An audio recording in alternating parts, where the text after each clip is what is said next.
तुम्हारे लिए खुशखबरी है। मैंने अपने दोस्त बलवंत को फांसी के फंदे से बचा लिया है।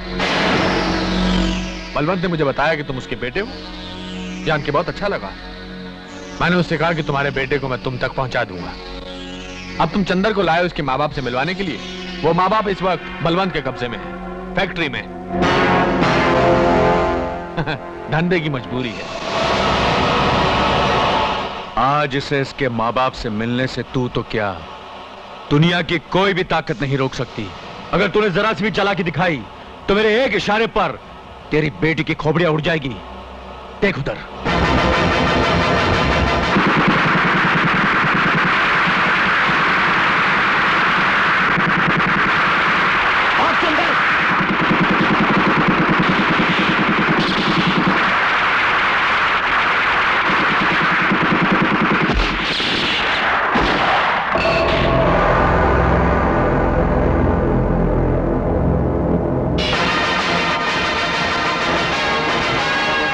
बॉस, लगता है हीरा अंकल शिवा को लेकर आ गए।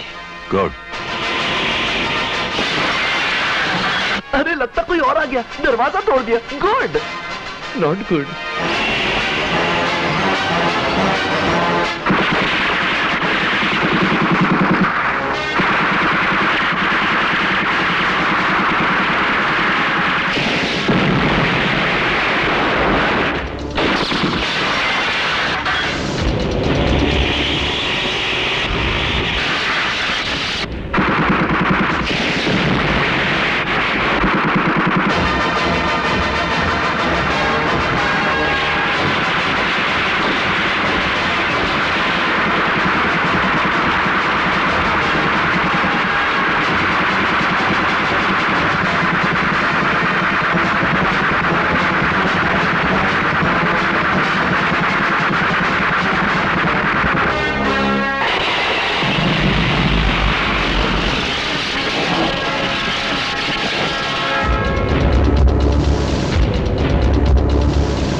शिवा, शिवा ये क्या चक्कर है? सुना है चंदर मेरा अपना? हाँ सेठ जी, मैं आपको सब कुछ बता दूंगा। पहले मैं आप लोगों को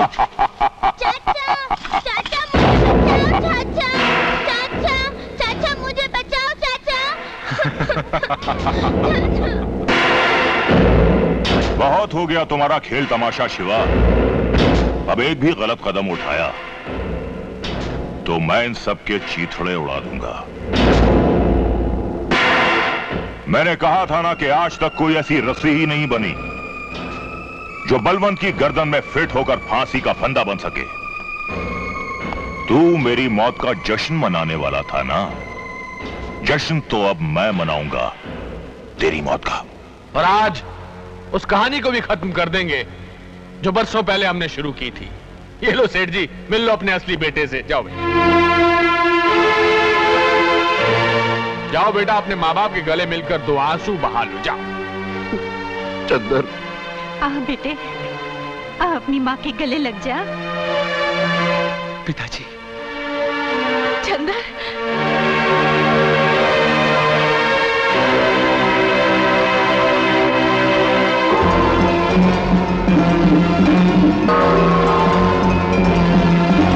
रुक जाओ।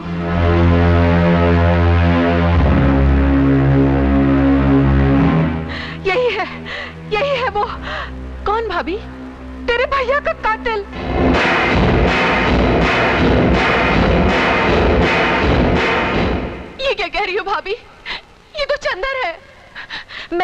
रही हूँ जूही, मेरी आंखें ये मनूस चेहरा कभी नहीं भूल सकती।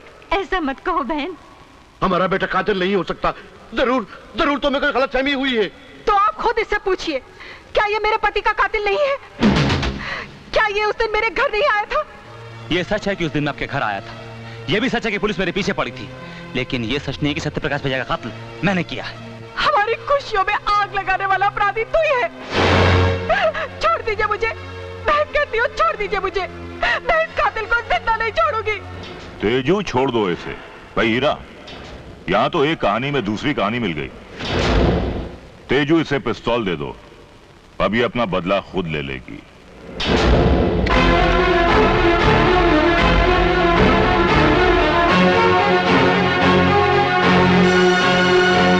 नहीं नहीं,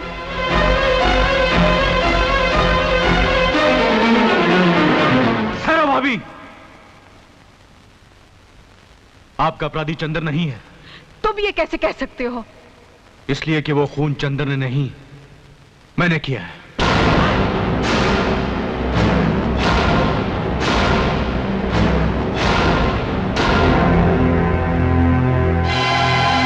नहीं, ये नहीं हो सकता। फरिश्तों के हाथों से ऐसा घिनौना जुर्म नहीं हो सकता। आप जिसे फरिश्ता समझती वो इंसान कहलाने के लायक भी नहीं है। आपने आज तक मेरा असली रूप नहीं देखा। मैंने इस सत्यप्रकाश जैसे ईमानदार इंसान को मौत के घाट उतारा है। ये नहीं हो सकता, ये हरगिज़ नहीं हो सकता। आज तक मुझ में सच कहने की हिम्मत नहीं थी और आज तुम में सच सुनने की हिम्मत नहीं है। सच तो यही है भाभी कि मैंने तुम्हारे पति को मारा है इन हाथों से, इन्हीं हाथों से भाभी। क्यों क्यों मारा उन्हें? आखिर तुम्हारी क्या दुश्मनी थी उनसे? दुश्मनी? मैं तो उन्हें जानता तक नहीं था। फिर क्यों जान दिया तुमने मेरा सुहाग? चंद रुपयों के खातिर। मैंने कभी सोचा भी नहीं था कि जिन लोगों की मैं जान ले लेता हूं उनके घर वालों पर क्या बीतती है। लेकिन पहली बार तब पता चला जब मुझे बाबा को मारने की कीमत दी गई।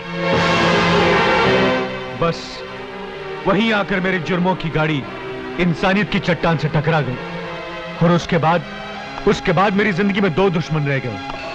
एक चाकू और दूसरे वो लोग जो गरीबों के हाथों में चंद नोटों के टुकड़े रखकर गरीबों का ही खून करवाते हैं। और वो लोग ये हीरा और मेरा अपना बाप बलवन।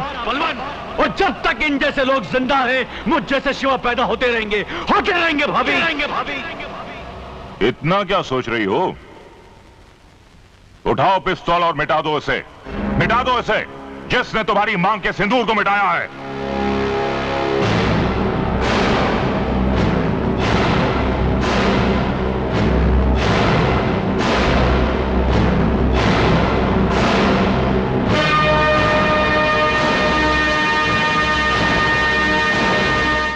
ये लो शिवा। चला बेटे, गोली चला, रुक क्यों गया? हा? मैं बताता हूं बेटे के गोली कैसे चलाई जाती है।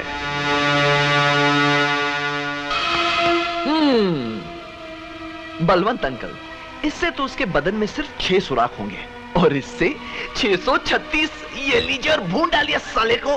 Good idea. Me my self Rambo from USA.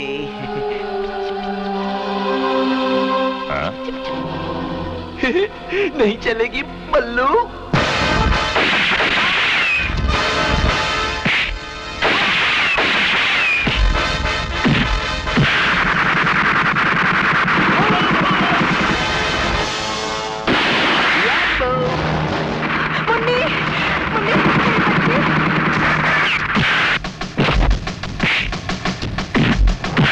ससुर जी।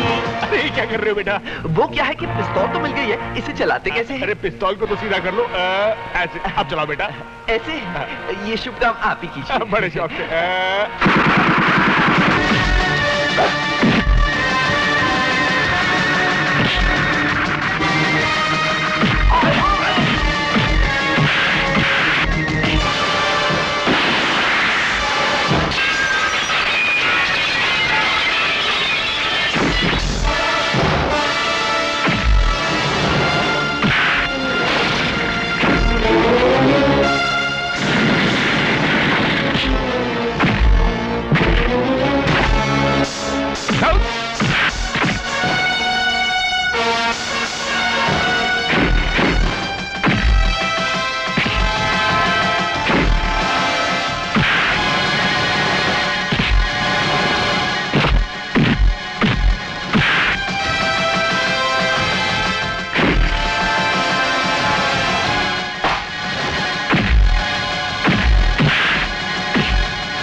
भगवान मुझे बचा ले।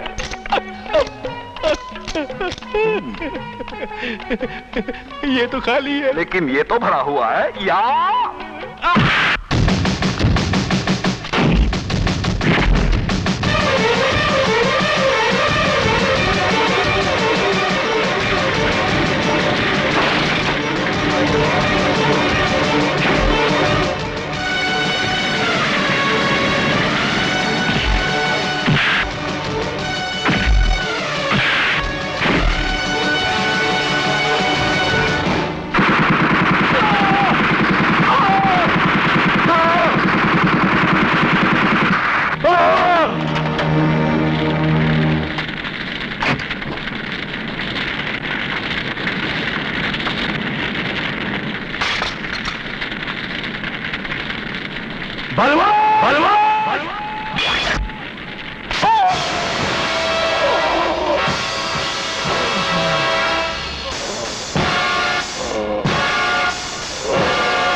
शिवा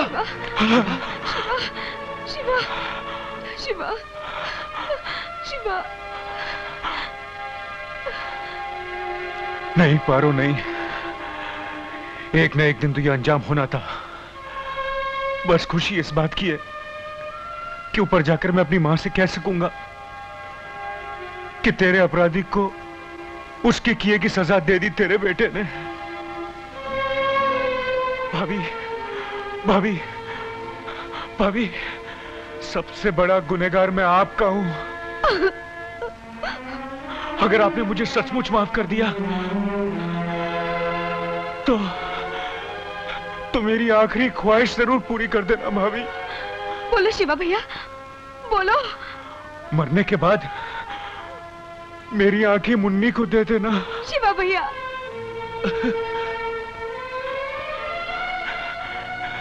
इन आंखों ने हमेशा बुराई के सिवा और कुछ नहीं देखा। मैं चाहता हूं इन आंखों से मुन्नी दुनिया की हर अच्छाई देख सके।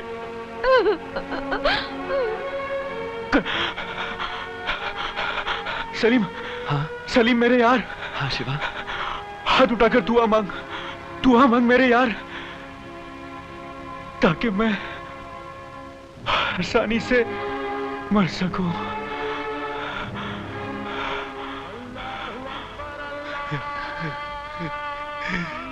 हे भगवान, भगवान। शिवा।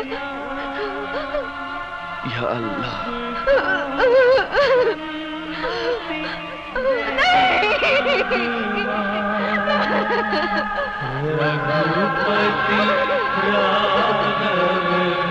चिल्लाओ मत इंस्पेक्टर, ये देवा की अदालत है और मेरी अदालत में अपराधियों को ऊंचा बोलने की इजाजत नहीं। लेकिन मैंने किया क्या? तेरे गुनाहों का काला चिट्ठा मेरे पास है इंस्पेक्टर। तुझे कानून की ठेकेदारी का लाइसेंस मिले 6 साल हुए और उन 6 सालों में तूने अपने लॉकअप में 5 लोगों को बेरहमी से मौत के घाट उतार दिया। देखो देवा, मुझे यहां से जाने दो। नहीं कुलकर्णी, मैं तुझे यहां से जाने की इजाजत नहीं दे सकता। मैं यहां ऊंचाई पर बैठा जरूर हूं, मगर इस कोर्ट के फैसले नीचे बैठे ये लोग करते हैं।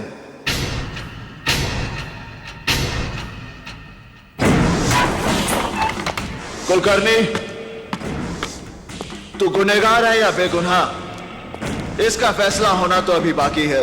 अपराधी अपराधी अपराधी अपराधी अपराधी अपराधी अपराधी अपराधी। नहीं देवा, मैंने कोई अपराध नहीं किया, मैंने किसी को नहीं मारा। अब अगर मैं किसी को रिमांड पर लेता हूं और वो रिमांड में लेने के बाद जो तू का हश्र करता है, यही जानने के लिए मैंने जॉन को भेजा था तेरे पास। कुलकर्णी, तूने मेरे 2 आदमी मारे, उनकी मौत तो मैं तुझे बख्श भी सकता हूं, मगर जिन 3 बेगुनाह लोगों को तूने मारा है उनका तो गुनाह की दुनिया से कोई वास्ता ही नहीं था। उन्हें मारकर तूने उनके परिवारों को भूख, गरीबी और तकलीफों में झोंक दिया। उनमें से एक अपने बूढ़े मां बाप का इकलौता सहारा था, और जिस मजदूर पर तूने गोलियां दागी वो 12 लोगों का पेट भरता था, और अंसारी की विधवा की गोद में 3 महीने का बच्चा है। और ये सारे पाप तूने अपनी इस वर्दी पर एक और स्टार बढ़ाने के लिए किए हैं।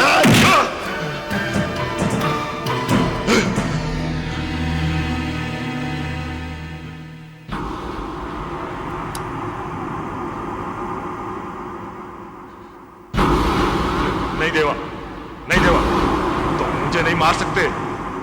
तुम जानते हो हमारा डिपार्टमेंट। ये काम मैं उसी की भलाई के लिए कर रहा हूं। ये रिवॉल्वर सरकार ने तुझे बुराइयों को मिटाने के लिए दिया था, तूने इससे सिर्फ गुनाह किए हैं। नहीं देवा, ये रिवॉल्वर पहली बार कोई नेक काम करने जा रहा है।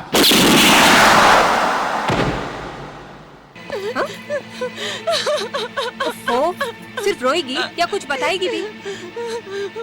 माँ, आज उस विलास ने फिर से मुझे। विलास ने फिर से क्या? भैया, आज उसने फिर मेरा रास्ता रोका। मैंने जब उसे मना किया तो उसने मेरा हाथ पकड़ लिया।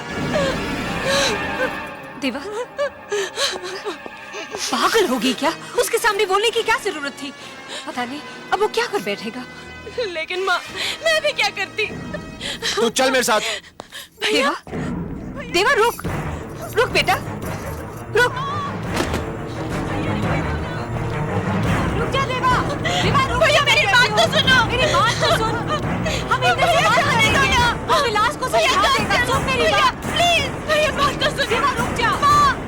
भैया रुक जा। भैया, क्या कर रहे हो? रुक जा। भैया, भैया प्लीज कर चलो। देवा रुक जा। भैया से बात करेंगे। भैया रहने दो ना। देवा रुक जा। चल लग गई यार मिंडी। पैसा निकाल, पैसा निकाल, निकाल निकाल निकाल।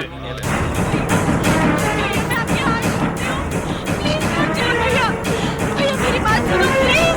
भैया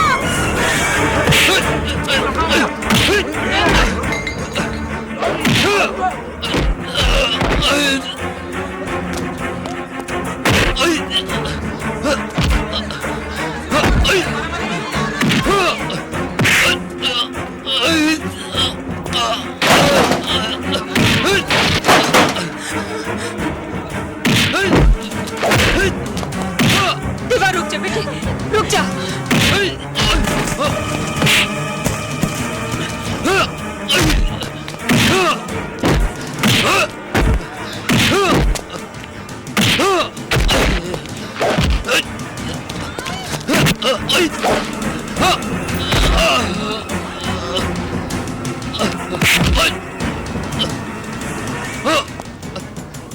भैया, आज उसने फिर मेरा रास्ता रोका।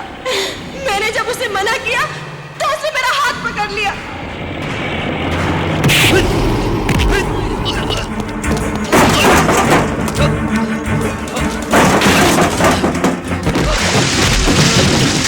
देवा छोड़ दे उसे, मर जाएगा वो।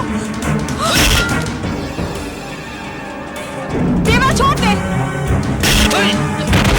देवा छोड़ दे उसे, छोड़ दे, मर जाएगा वो। देवा छोड़ दे, छोड़ दे। प्लीज कोई पानी लाओ।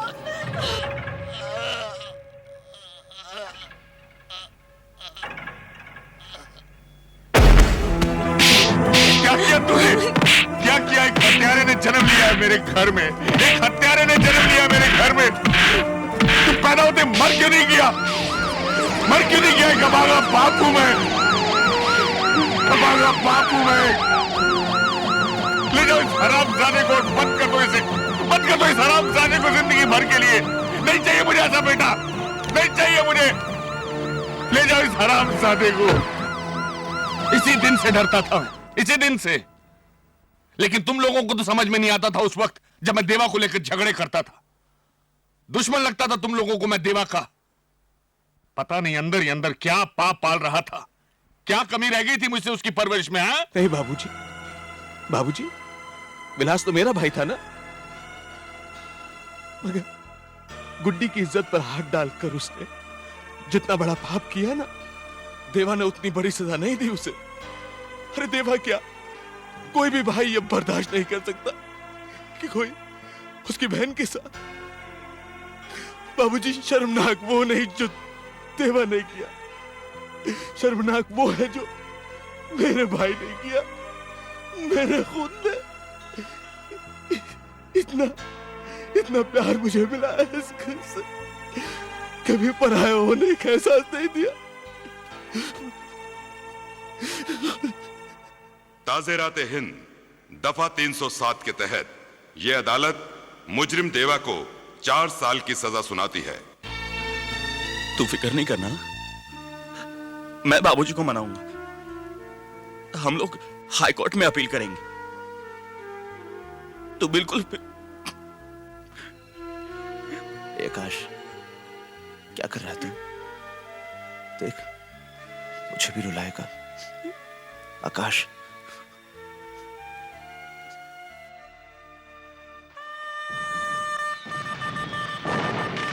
एक दंतो महाबुद्धि सर्वज्ञो गणनायक सर्व सिद्धि करो सेवा गौरी पुत्र विनायक। कन्या की मांग में सिंदूर भरिए। ओम गजानन भूत गणादि सेवितम कपित जम्बू फल चारु भक्षणम उमासुतम शोक विनाशकारकम नमामि विघ्नेश्वर पाद पंकजम। कमाल खान साहब, बेटे की शादी कर दी और बताया तक नहीं। वो क्या है कि चट मंगनी पर शादी हो गई तो ले ले ले, हो मेरा बच्चा, अरे बाबा बाबा बाबा, अरे दीपू, अरे अरे दीपू, अरे दीपू, अरे रुक ना, रुक। देखिए, जो होना था सो हो चुका। 4 साल के बाद देवा घर आ रहा है। आप शांत रहिए, मैं उसे भी समझा दूंगी। भैया। गुड्डी। देवा। हाँ? जीते रहो बेटे।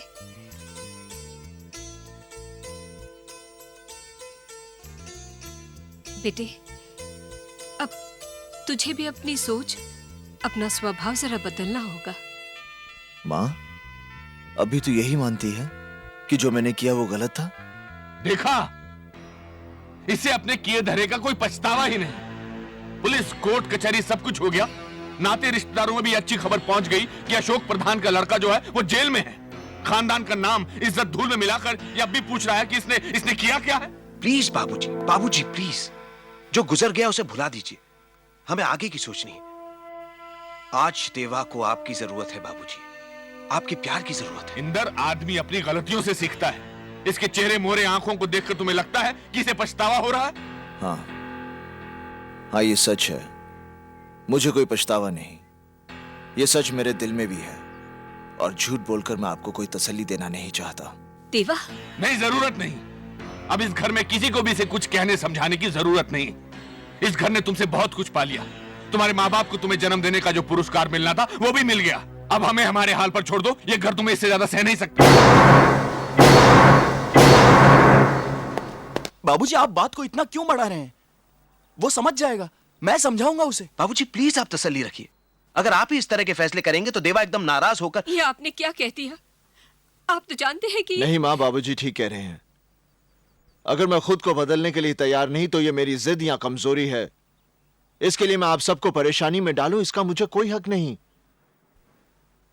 बाबूजी, मुझे अफसोस है कि मैंने आपको जिंदगी में सुख का एक पल भी नहीं दिया। अपने इस गुनाह के प्रायश्चित का अगर मुझे मौका मिला तो मैं अपनी जिंदगी को सफल समझूंगा। देवा, देवा, देवा, सुनिए, देवा को रोकिए, रोकिए उसे। देवा, देवा रुक जा। देवा, देवा सुन। देवा, देवा मेरी बात सुन। अगर तू घर छोड़कर चला गया तो मैं भी इस घर में नहीं रहूंगा। मैं भी बाबूजी और सबको छोड़कर तेरे साथ चलूंगा। नहीं आकाश, इस घर को तेरी जरूरत है, खास करके बाबूजी को। उनकी सारी आशाएं तुझ पर हैं। उनका भरोसा कभी मत तोड़ना। देवा, देवा, देवा, देवा। देरी से आने के लिए माफी चाहता हूं। वैसे मैं इस बात से हैरान हूं कि आप लोगों ने मुझे इस मीटिंग में क्यों बुलाया है। देवा, इन दिनों हमारे धंधे में मुश्किलें बढ़ गई हैं। इन मुश्किलों से हमें कैसे लड़ना है, इसी के बारे में बातचीत करने के लिए हम सब लोग यहां इकट्ठा हुए हैं। आखिर ये हमारी जमात की बात है, और तुम हमारी जमात से बाहर तो नहीं। जमात एक होने से सोच एक नहीं हो सकती जिंदाल साहब। सोच का क्या है, वक्त के साथ बदल जाया करती है। तुमने अपनी जगह बनाने के लिए जो रफ्तार पकड़ी है, उसका तुम्हें कायल हूं। ये तो आपका भड़प्पन है जिंदाल साहब। वैसे आप लोगों की जानकारी के लिए बता दूं कि अभी अभी तो मैं अपने पैरों पर खड़ा हुआ हूं। ठीक से चलना शुरू भी नहीं किया मैंने। रफ्तार पकड़नी तो अभी बाकी है। आप कुछ धंधे की मुश्किलों के बारे में बात कर रहे थे। देवा, मेरा मतलब है हमें छोटे छोटे फायदों के लिए आपस में रंजिश का माहौल खड़ा नहीं करना चाहिए। हम ताकतवर तभी हैं जब तक हम एक हैं। अलगाव वो दरार है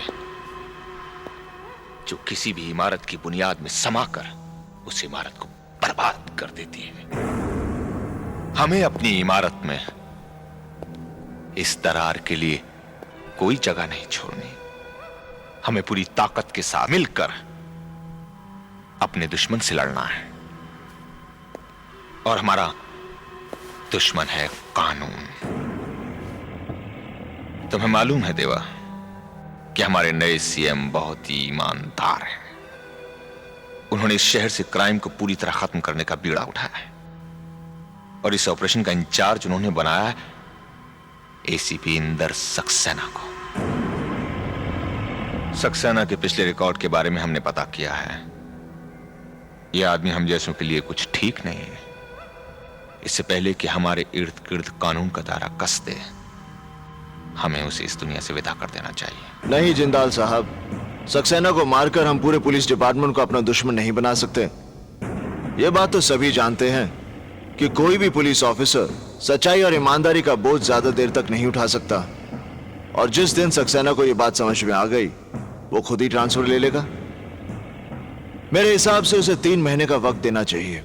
अगर 3 महीने के बाद वैसा नहीं हुआ जैसा तुम सोच रहे हो, तो इंदर सक्सेना को तुम खुद मारोगे। यह वादा मैं कैसे कर सकता हूं? मौत और वक्त का कोई तालमेल नहीं होता जिंदाल साहब। 3 महीने बाद मैं उसे मारूंगा, और यह देखने के लिए आप जिंदा रहेंगे, इस बात की गारंटी कौन दे सकता है?